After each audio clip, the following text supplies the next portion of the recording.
Hey everybody, welcome back to the Carriage podcast. For the month of August.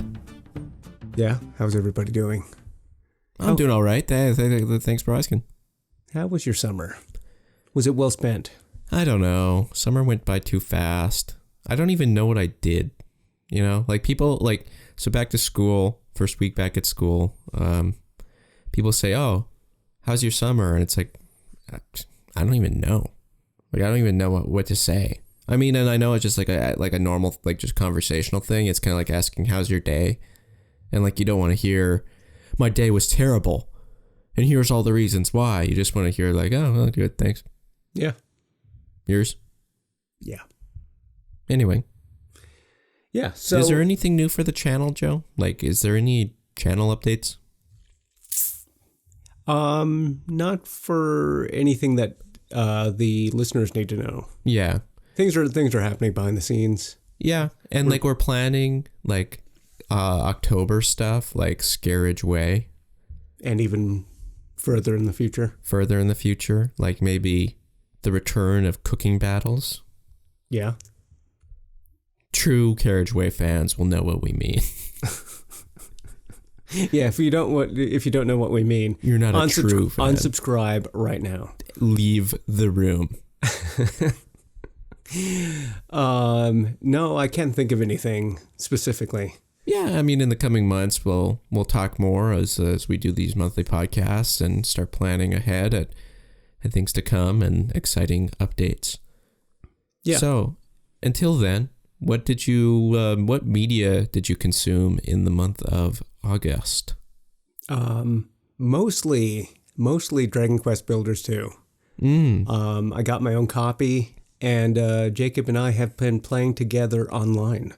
Yeah. So you also had to get PlayStation Plus for that. Yeah, I just I had a PlayStation gift card, or a PlayStation Network gift card that just covered 3 months of PlayStation Plus and Dragon Quest Builders 2.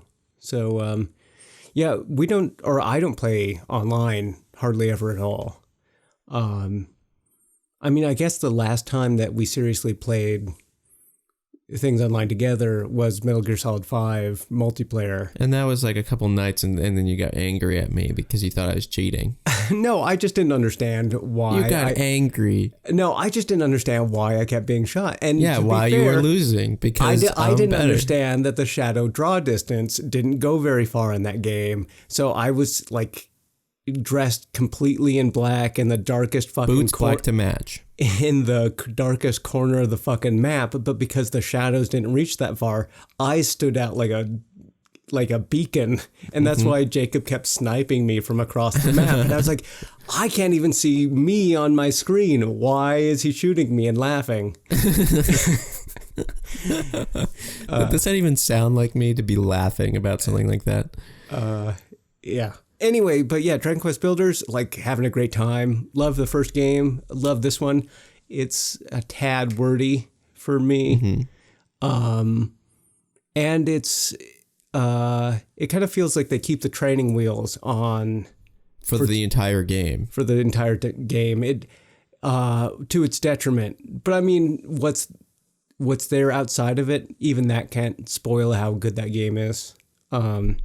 Well, and I'm having fun too. Like, it's like once a week, maybe, like pop in on a weekend night, and I'll see Joe's town progress, like see what he's up to, what he's been building. And I think, like, for me, I played the whole game waiting for, I'm just waiting for all the materials and resources to unlock and all the tools so I can really get into this. And man, it's sort of then like it's hard to then get back into it because I waited so long, and because Joe also is like a slow player. Like, so I was kind of like thinking, okay, man, like I'm just waiting. Like Joe and I, we're going to both have all the materials. We're just going to like jump into this. Yeah, Jacob has been waiting he's mostly been jumping into my world to help me build stuff. And he's just been waiting for me to finish the game, get all the materials, have everything unlocked, so that I can jump into his game to help him build his Well, his, yeah, his like towns. we're kind of thinking of Joe's, I think of Joe's world as like, you know, like a practice kind of world, you know, like, you know, you're just trying some things and experimenting. It looks pretty sweet. I don't know. I've got a cool world. Yeah. It's pretty cool. Pretty cool. In parts. Yeah, like one part's pretty cold and snowy is what we mean. And then you were like watching Destination Truth with Josh Gates, aka the human Nathan Drake. It's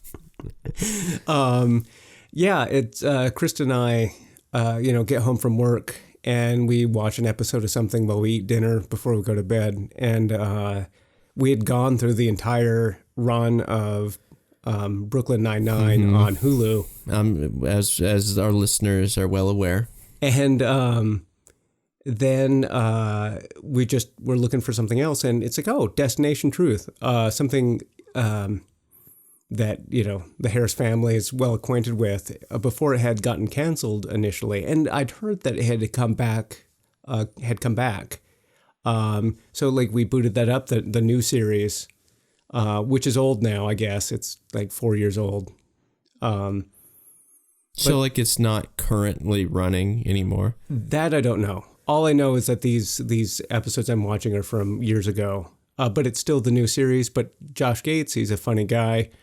But it's like, a fun travel show where they, act like things are really suspenseful when they're not, which is silly. But like, it's like, oh, you're getting to see the world and learn about stuff. Well, the good thing about old Destination Truth was it was just like so fun. It was like watching people have the absolute funnest job ever, getting to just travel around, making jokes, going out in the woods, chasing monsters, like everything that you ever wanted in life, right, they're doing. And in that first series, it was about a crew, and there's still a crew because obviously there's a cameraman, but Josh Gates is the only one in front of the camera. Well, and it's kind of like, okay, so like, but like Josh Gates is like, he's cool, but he's kind of like a Michael Scott. It would be like watching The Office. To me, like this new series, it sounds like watching The Office with only Michael Scott.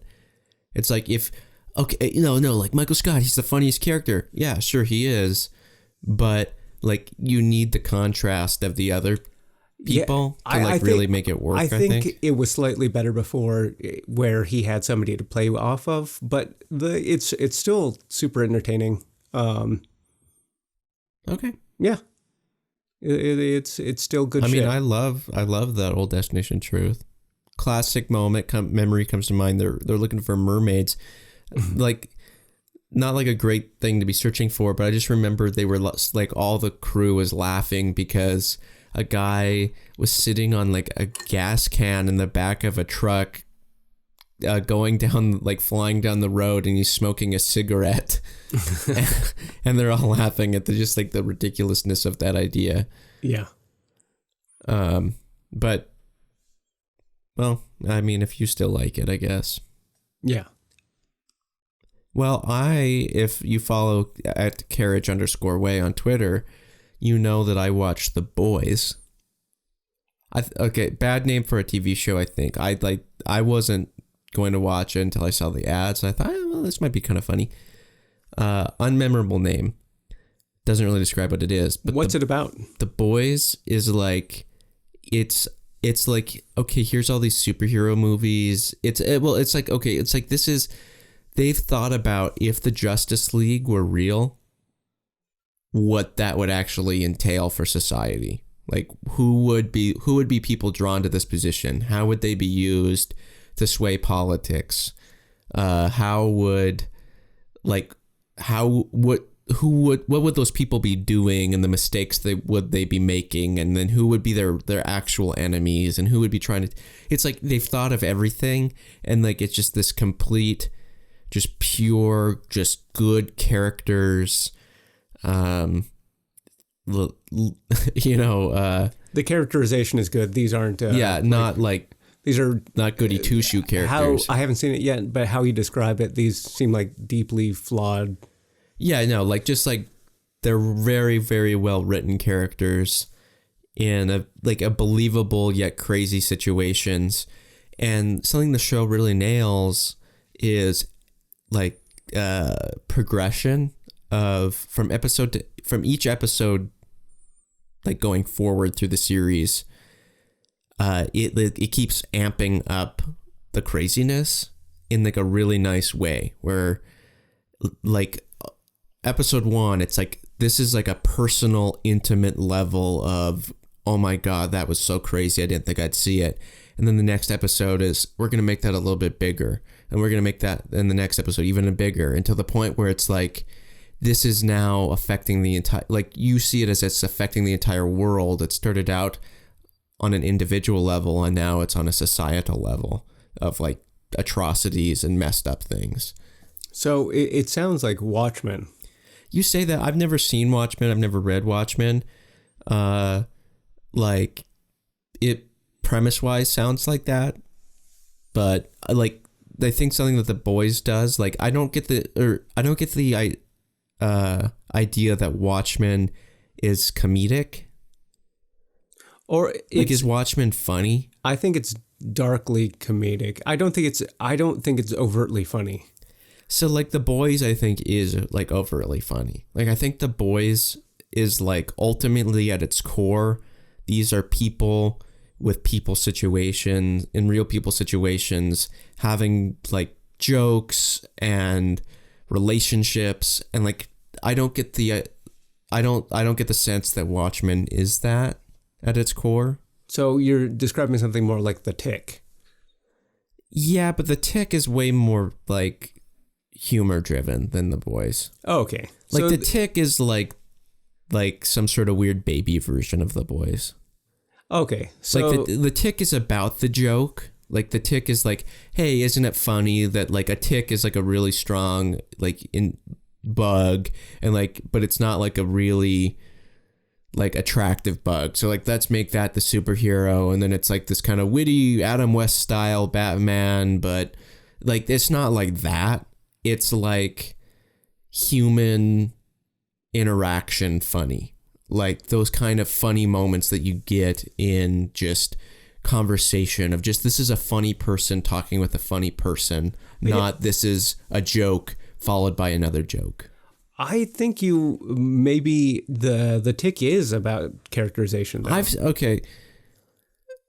I haven't watched it. I haven't the level. Okay. Like The Tick is like a cartoon still.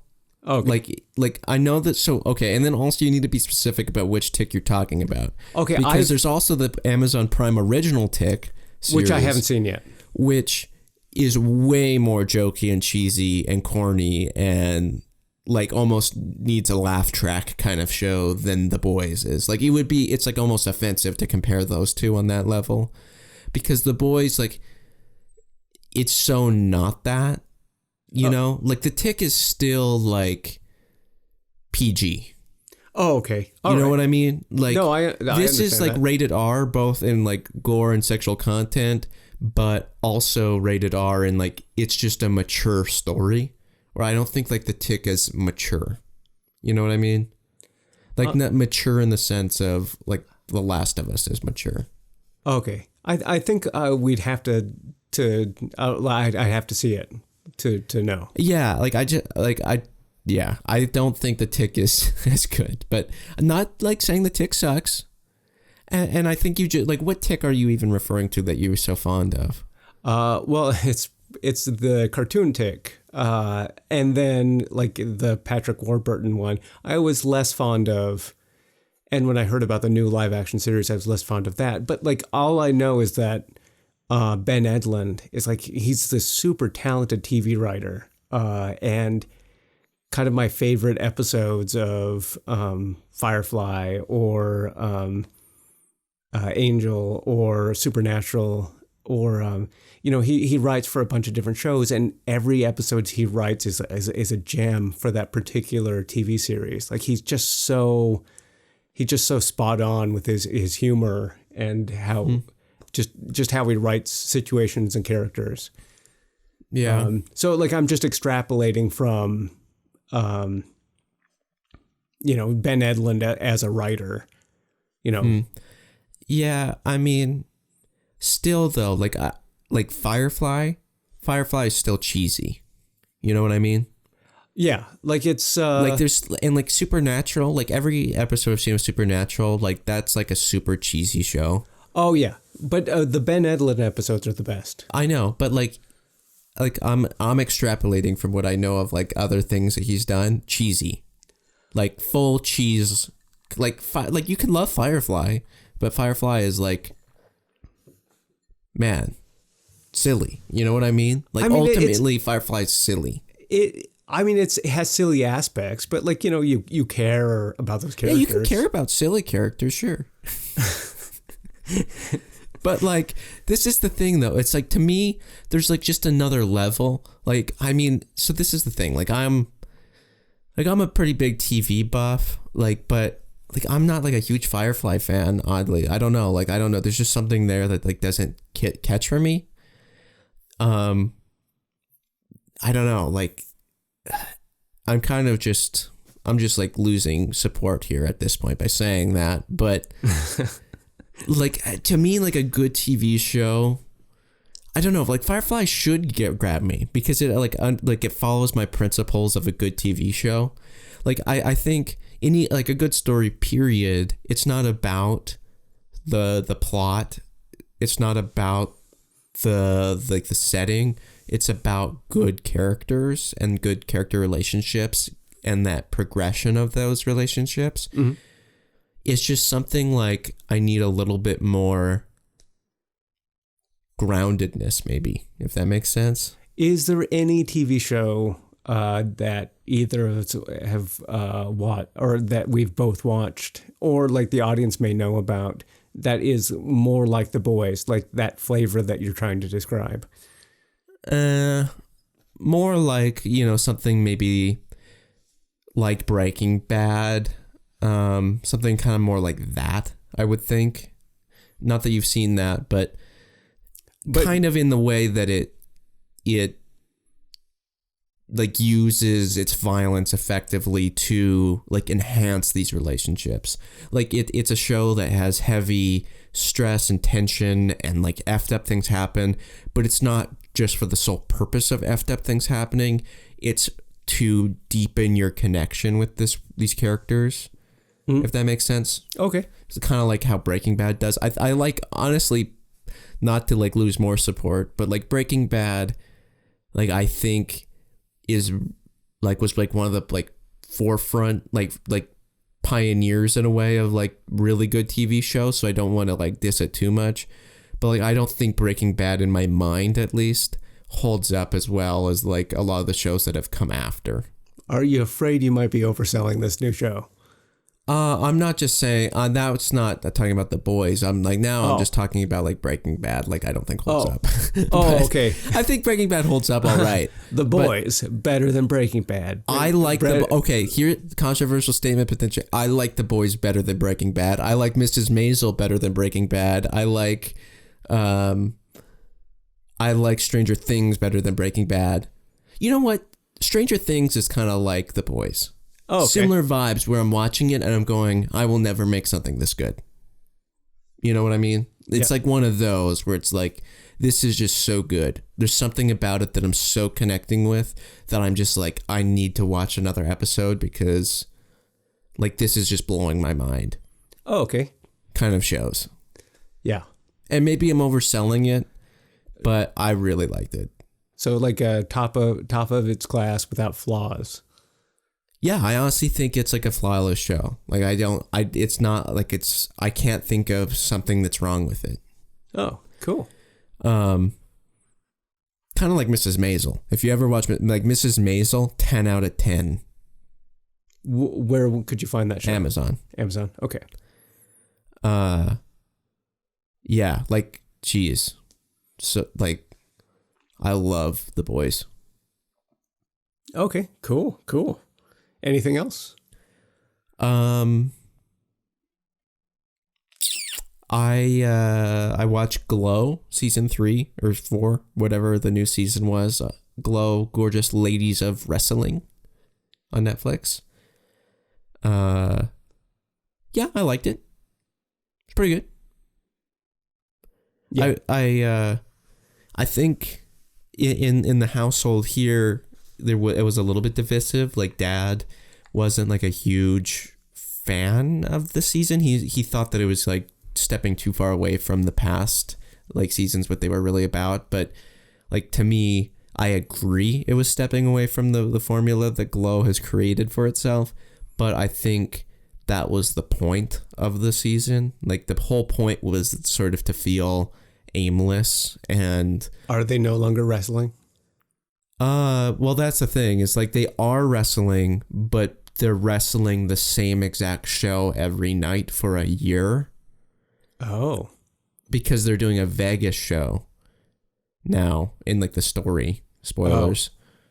So like it kind of, because you like, it would be boring to see that over and over and over. You just get to see that like wear them down. The characters just being wore down, the characters just trying to like kind of breaking up, disbanding. So it's kind of one of those, it's not quite as fun to watch because the characters aren't having fun. Okay.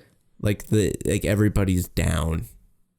And so it's kind of a drag on your system to be like, oh, great, I want to go watch more. But it's still good TV. But it's still good TV. And I think it's important. And I think they're maybe setting up sort of a lot of things. Like, I'm excited. I don't know how many seasons left. I almost imagine next season will be the last season based on this.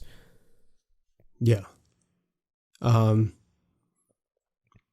kind of like playing Metal Gear Solid 4 and like Old Snake. It's like a bummer to play Old Snake, you know? But like, you don't, like, I don't play it thinking, this sucks. Why am I Old Snake? Like, I think, man, like this, it sucks to be Old Snake. I want to be young Snake again. I want to like go freaking take down some Metal Gears and fight my evil twin brother, not like some like gross version of Ocelot, you know? But like, it's those things that it's like it was designed specifically because that isn't what you wanted. You know, like you didn't want to be like geriatric Snake. You didn't want to be fighting gross Ocelot. You didn't want to be in these situations. This is like the end of his life. This is the end of a chapter. Yeah. Yeah, I can understand that. Like, I can appreciate that. Anything else about Glow? No.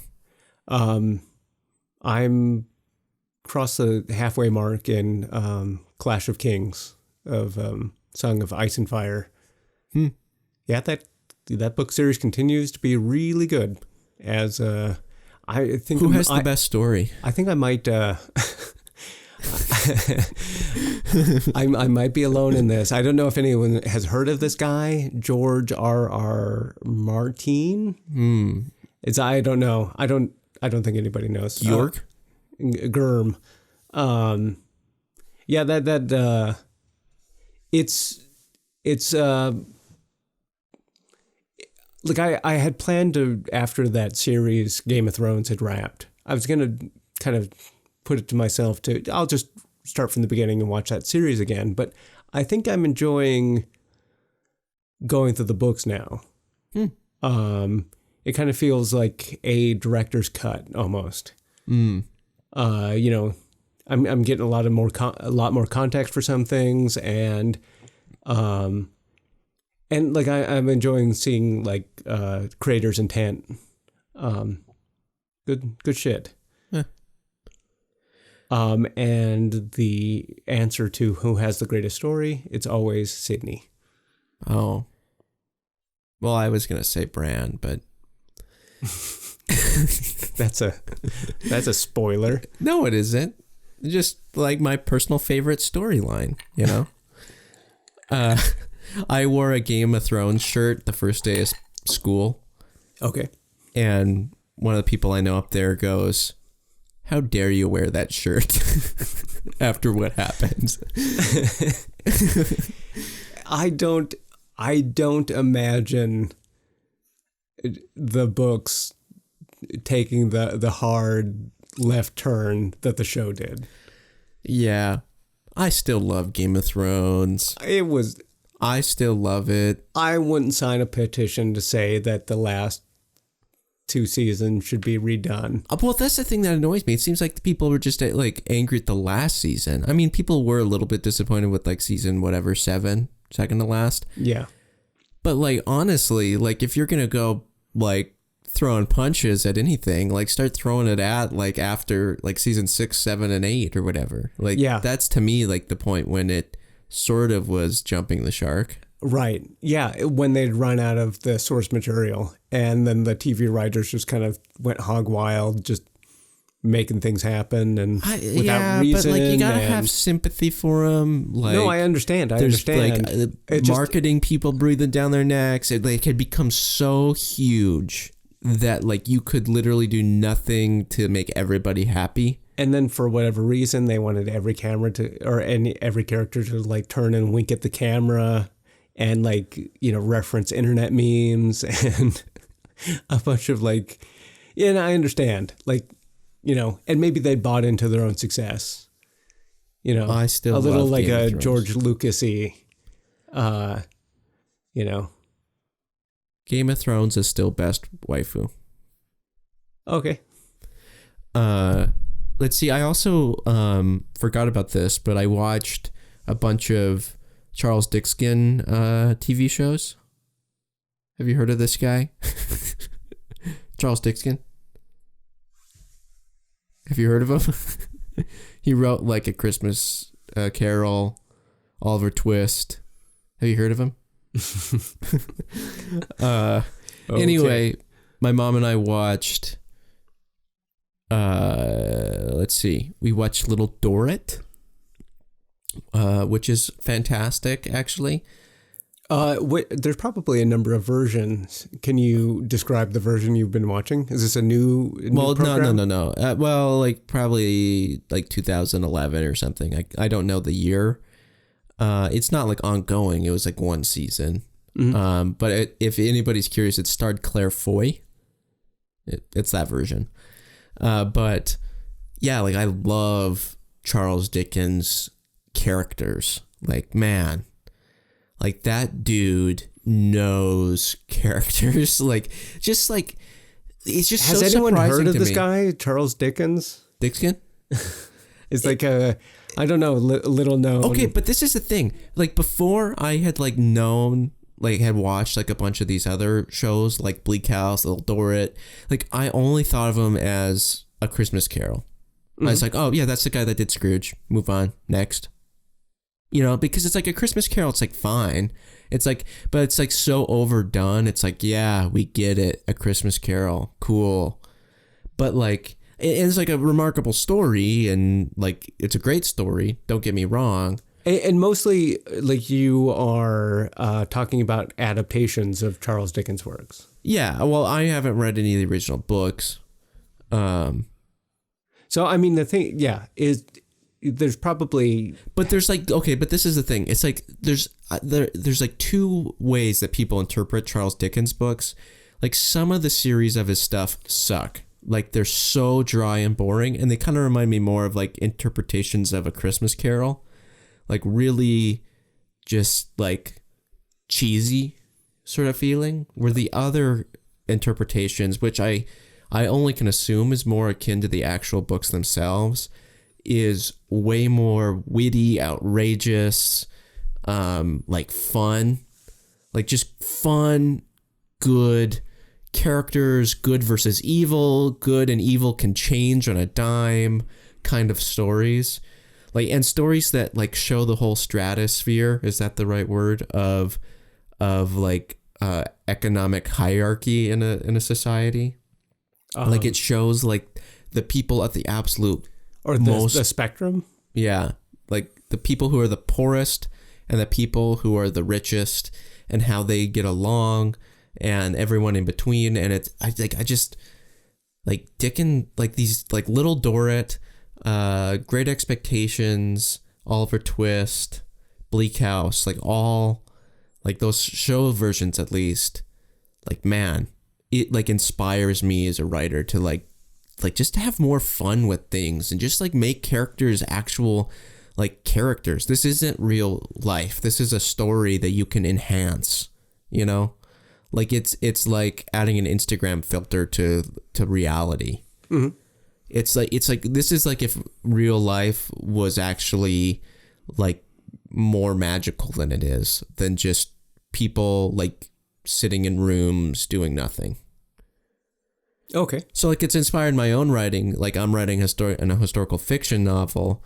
Like So like I don't even remember the name, so I'm not going to call it out, but like I got a historical fiction novel from a guy at Hastings who was selling it. He was the author. And I was like, I don't read. It was a van in the parking lot. Basically, man. So I don't read, so I gave it to Joe. This guy was doing a book signing. Yeah. Hastings. I gave it to Joe, and Joe reads it, and Joe's like, that's the driest thing I've ever read. Yeah. Oh, man, it was so dry. And like, I'm accustomed to reading historical fiction. This was, the blurb made a lot of noise about how historically accurate it is, and it could be, but it was so dry. It was like the driest cornbread. You can't even keep it down your throat. It just like just need some butter, man. Just anything. Give me a little grease. So like to me, like I'm so scared of doing something like that. And like then I see like what Dickens did with his characters, and even like character names, Mr. Bucket, Mr. Skimpole, Mr. There's just I can't even remember some of my favorites right off the top of my head, but like what Dickens was doing in the 1800s, and I'm thinking I want to write more like that, not like this really dry stuff, because like ultimately my philosophy of like a story and like writing is about those characters, and it should be intriguing and bring you in and be entertaining and accessible for people just to like appreciate. And to me, like that's like really changed how I try to think about like when I'm writing. I go like, what would be like a Dickens way of thinking about this? Like what would be like a name that could just like really just like instantly tell you who this character is? Cool. Not like trying to say that my writing's the best, but like I love Dickens stories.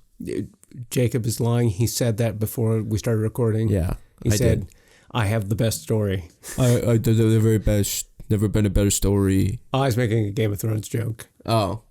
Jacob has the best story. Oh, thank you. I should be king. Anything else? We skipped over the whole... Oh, good. What were you going to say? Oh, no. We skipped over the whole section about if we've been making anything. Like, I personally haven't really... Like, I've been, like, taking a huge break on writing over the summer and, like, school starting. Yeah, I just spinning my wheels. Dozen different pictures I jump between. Dude, that's like song lyrics right there. Spinning my wheels, jumping between a dozen different pictures. When you sing it like that, it's poetic. All right. So let's see who has lost last month's bets. Okay. So Joe, you recorded all this information. I don't know yet. So if anybody doesn't know, every month we do bets based on Metacritic scores of video games coming out the next month. And here we go. Madden 20. Ooh. I kind of came out in like July actually, but we were betting on the August. And then also quick note, PlayStation 4 Metacritic win applicable. Okay. I had guessed 80. Metacritic score for Madden 20. Jacob had guessed 75. And the winner is Jacob. Oh. Because Metacritic is 76. 1 point off, Jacob. Oh, thank you. Okay. Thank you. The next game up is Oninaki. That's a Tokyo RPG Factory, spiritual successor to I Am Setsuna, Lost Sphere, but it's like a action RPG now. Okay. And Jacob had bet a Metacritic of 69. Best number. I had bet a Metacritic of 79. And the Metacritic is 69. Is that right on the money? Exactly. Wow. Right on the money. So that's 2 wins like for if Jacob. we're playing golf, I'm pretty good right now. Yeah. Yeah, that's a win.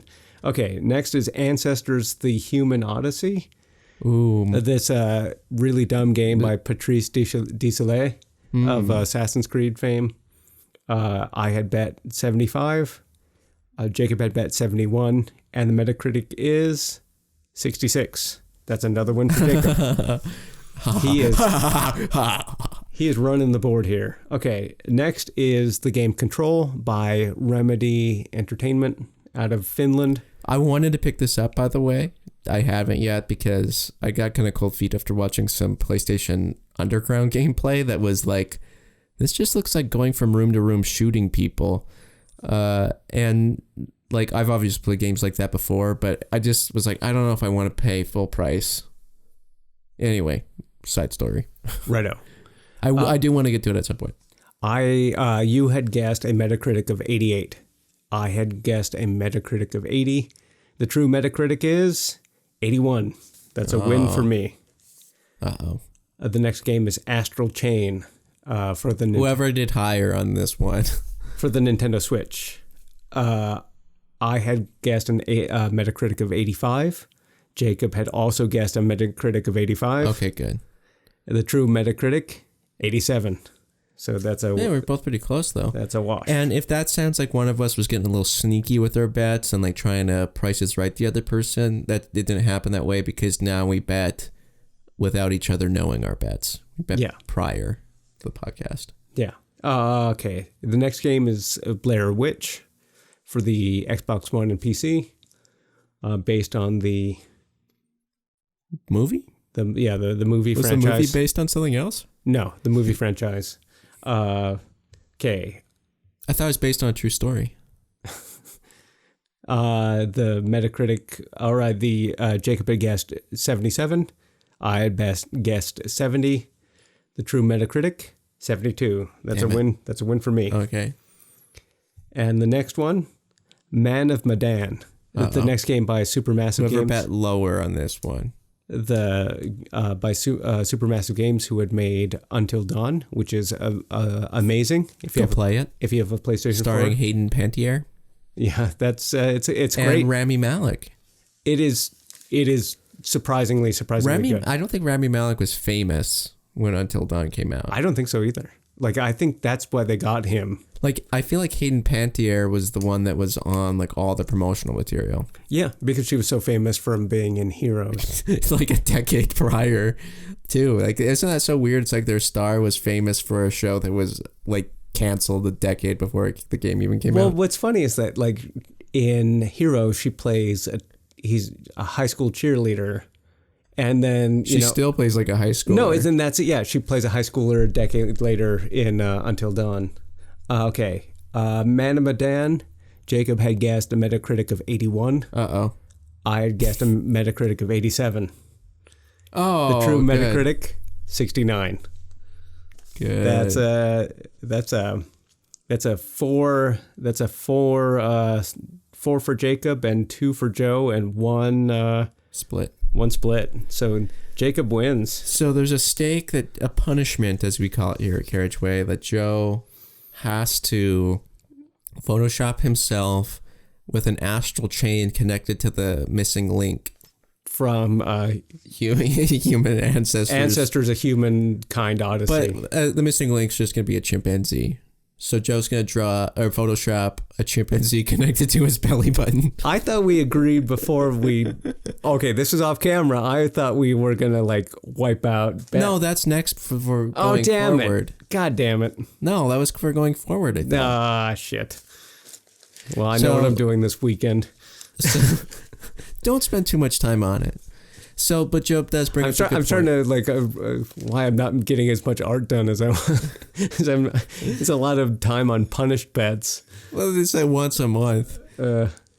What Joe was referring to, though, is because the school semester has started and it's just kind of overwhelming right at the beginning of, like, I don't know how much time I'm going to have. This is my senior year to, like, be doing stupid stuff in Photoshop on the weekends. And Joe's also busy doing something.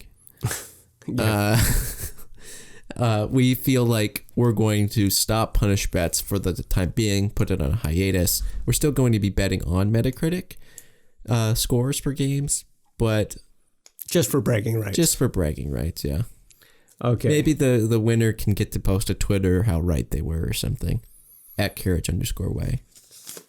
Horky dorky. Well, can't wait to...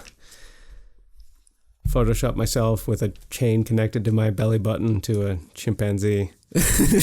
That's gonna be special. Well, I think it'll be cute. It'll be so worth it. If it gets 15,000 retweets, Joe and I will release footage of our nipples. Please no. If it gets 15,000 retweets, Joe, come on. Well, if I really, really don't want it to happen, I'm just, tempting fate for it to. So it becomes a win-win.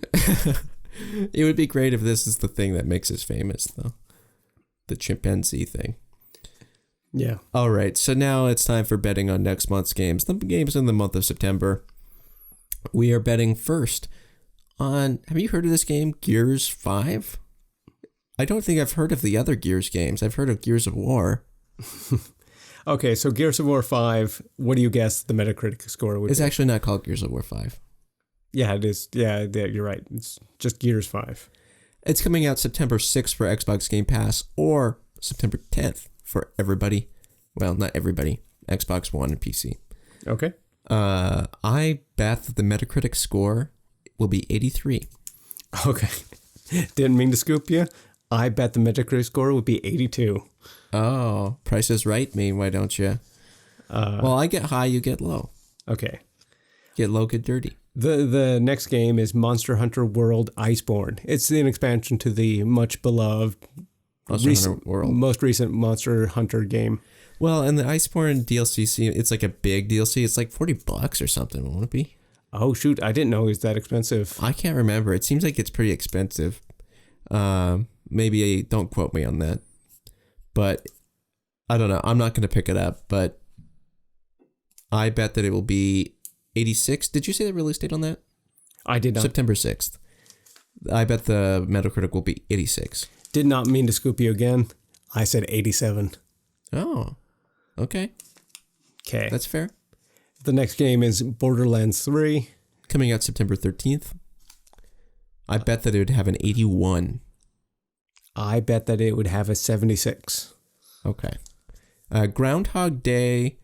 What is it? Groundhog Day. Like father, like son. It's like a VR game. It's a VR game that's a sequel to Groundhog Day? / very loosely based on the classic Bill Murray movie. And it's like starring I guess Andy McDowell and Bill Murray's son. Yeah. It looks lame. It looks real lame. Coming out September 17th. I bet that it would have a 73. I bet that it would have a 52. Okay. I thought about going lower. Just to explain this a little bit, I really thought about going lower. But I thought, how many VR games are there coming out now of like any sort of high significance? I thought maybe it would get a VR bump. I think it would have scored.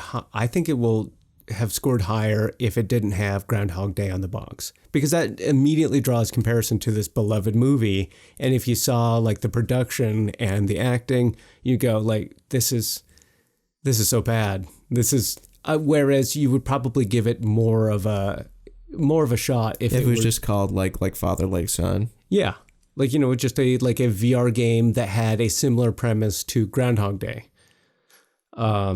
Contra Rogue Corps. Rogue Core. Comes out September 24th. Konami's back, everybody. A few years ago, we did a podcast called Konami's Redemptive Arc. Go check it out because I think we were pretty much prophets. Yeah, because we were like, Konami does nothing and then releases a very half-hearted Contra game for the Switch. It's exactly what we wanted. And coming out September 24th, if I didn't say, I bet that will have a 64 on Metacritic. I bet that it would have a 60 on Metacritic. Okay, I think you're going to get that one. Code Vein, a.k.a. Anime Dark Souls, coined by the internet, not me, comes out September 27th. I bet that'll have a 66 on Metacritic. I bet that it would have a 55. Because not only is it probably going to be bad, is that people want to hate this game. Yeah. They're actively hating it already. It's even if it deserves a 65, it's going to get a 55. Okay, man. Good thing we quit the punishments. Yeah. And then the final game we're going to be betting on, also coming out September 27th, is Dragon Quest 11S, coming out for the Switch. Damn it. Yeah, it's a kind of Game of the Year edition of Dragon Quest 11. Dragon Quest 11, one of the best games that has come out this generation. Agreed. And Sylvando for life. Yeah, Sylvando, best boy. Or Hendrik. Spoilers. Okay. Spoilers. I'm guessing that it will have an 89. I am guessing way high. 91. Well, that's not that much higher than me. I did think about going into the 90s, but then I thought, you're still going to get the people complaining about the turn-based combat. You know what I mean? Like, you're still going to get the haters. Yeah, they're still going to get haters. But I think by virtue of, it already being a beloved game and having some extra bells and whistles and on a system that critics are just maybe a little softer on, just anything that comes out on the Switch. Critics are soft. Like, you mean soft, or like they're not going to be quite so hard on it. Yes, exactly. When I think of like soft anymore, I think of like they're going to not like it as much. They're going to be soft on it. Well, anytime you see a game that comes out on the Switch and the PS4, like a Switch version will get like despite it being like technically inferior, it will score higher on the Switch. Well, that's because you can play it on the go. Anyway, that has been the Carriage Way podcast for the month of August. And this went up. This is being uploaded September 1st. And that's only because last Sunday, we normally post to the last Sunday of the month.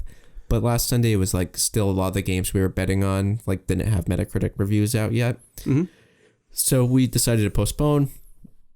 We thought it'd be worth it. And but we should be releasing another podcast for the month of September on the last Sunday of this month. So check us out for that. And in the meantime, subscribe to Carriage Way for all sorts of Let's Play videos. We're currently playing Chrono Cross, Dragon Warrior 7, Final Fantasy 7, and if you're lucky, we might dabble a little bit with Final Fantasy 8 Remastered coming out on Tuesday, September 3rd. Oh, that'll be fun. But there's all sorts of things, and of course, we love you. Thank you very much for listening. We'll see you next time. I can't guarantee that I love you. I can't guarantee that. Well, that's false advertising. I love you this big. And that's really big. Yeah. You remember that song? Scotty McCreery? I love you this big. I don't know who Scotty McCreery is. Baby, lock them doors and turn the lights down low. You're making sounds. Okay, so Scotty McCreery sang "Baby Lock Them Doors and Turn the Lights Down Low" that doesn't on mean American Idol as a cover at his audition, and he won American Idol. Oh, okay. And his single after he won American Idol was "I Love You This Big." But he's not the original singer of "Baby Lock Them Doors and Turn the Lights Down Low." That's someone else. Okay. All right. You learn something new every day. Bye, everybody.